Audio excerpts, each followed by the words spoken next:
The Habsburgs' history is overachieving family with a talent for two things: marrying cousins and collecting crowns like Pokemon. So let's trace their improbable rise from obscure Swiss landlords to rulers of half of Europe. Buckle up, because this is going to be dynastically delicious. If you're new to my channel, welcome. Here on Mortal Faces, I go through family trees, and today we are going to go through the origins of the Habsburgs and when they started to intermingle within themselves. So let's get started. Thank you for watching, subscribe for more, and let me know in the comments who you want to see next. Our story begins in the late Middle Ages with a Swiss castle and a family named after it, the Habsburgs. They started as regional nobles, but by the 15th century they figured out the ultimate royal cheat code.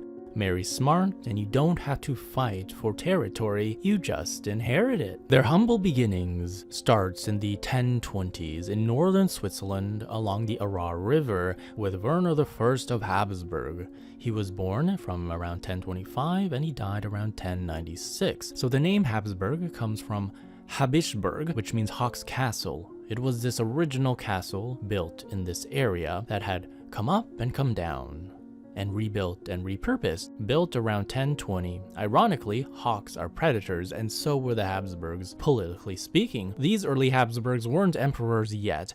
They were more like aggressively ambitious landlords. They collected tolls, owned farmland, and occasionally fought their neighbors because, well, that's what medieval barons did. Moving forward to his descendants, 200 years later in the 1200s, we learn how to win friends and influence duchies with Rudolf I of Habsburg. In 1273, Rudolf, basically a regional warlord with great cheekbones, was elected King of the Romans. Well, this was like a title given to Holy Roman Emperors in waiting.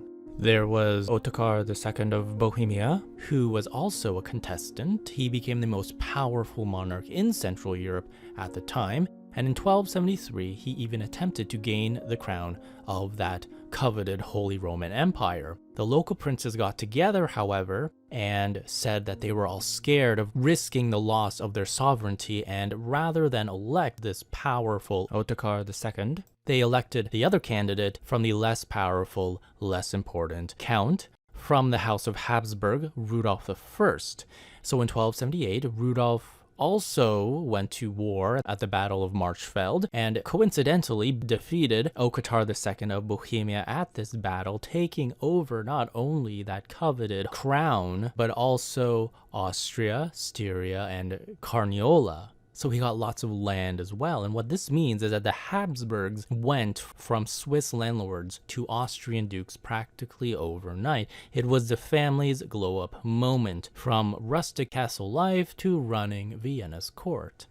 Now we move on to the 14th and 15th centuries, when their strategy was, why fight when you can wed?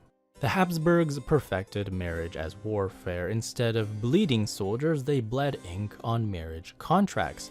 You see, before this, in the 1400s and early on, the Habsburgs married nobles all over Europe: France, Burgundy, Milan, nothing too eyebrow-raising. For example, Albert II in the early 1300s expanded power into Carinthia and Tyrol by nothing more than marriage. His descendant, Frederick III in the 1400s, who became Holy Roman Emperor, made the dynasty's motto AEIOU, which probably meant Austria est imperare orbi universo, which means Austria is destined to rule the world. He had great ambitions for this family. He married his son Maximilian I to Mary of Burgundy in 1477, and she, at the time, was Europe's richest heiress. So think medieval billionaires with castles instead of yachts. And this union gave the Habsburgs even more territory: Flanders, the Netherlands, and Burgundy. 1496, you have the big Spanish jackpot.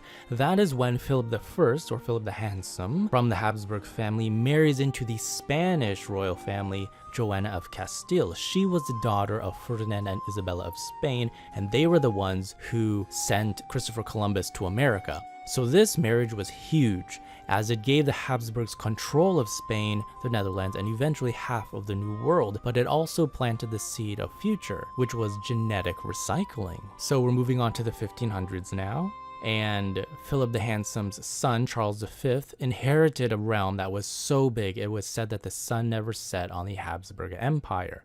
From his father, Philip the Handsome, he got Spain and the American colonies. From his mother, Joanna of Castile, he got Naples and Sicily. From his grandfather, Maximilian, he got Austria and the Holy Roman Empire. So in 1519, Charles V actually became the Holy Roman Emperor at just 19 years old, and suddenly, this Swiss-Austrian family ran half of Europe, all without a single dramatic conquest. Marriage had done the heavy lifting. Charles V married Isabella of Portugal, his first cousin.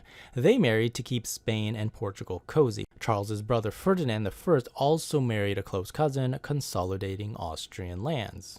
In the late 1500s, things get tighter. His son, Philip II, married Maria Manuela of Portugal, his first cousin, and he then later married again Anna of Austria, his own niece. Yes, you heard that right. Philip married his sister's daughter, so forget family reunions because the Habsburgs' weddings were already that. The secret sauce: inbreeding inheritance. The Habsburgs kept marrying relatives to hold onto their shiny new lands, which made them rich and ridiculously powerful, but also famously chinny.